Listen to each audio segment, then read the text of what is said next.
Tinanggal muna sa pwesto ang 5 pulis na sangkot umano sa panloloob sa isang bahay sa Pampanga. Aabot sa 14 na milyong piso ang nawawala. Saksi, si Sandy Salvacio ng GMA Regional TV. Pasado alas 8 ng gabi noong November 25, nang looban ang isang bahay sa Barangay Santa Cruz, Porac, Pampanga.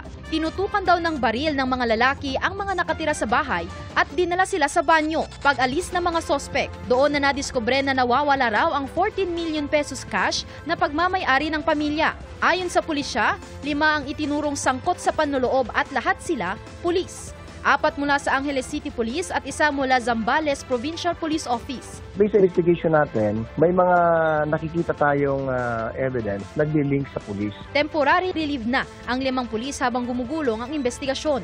We received an anonymous letter. So galing to sa Men and Women of Station 2 ng Angeles City Police Station. Sila ang naglagay ng ito yung mga involved doon sa insidente. To give way doon sa ating ginagawang investigation, doon sa possible involvement ng 5, kaya natin pinarelieve sila sa post.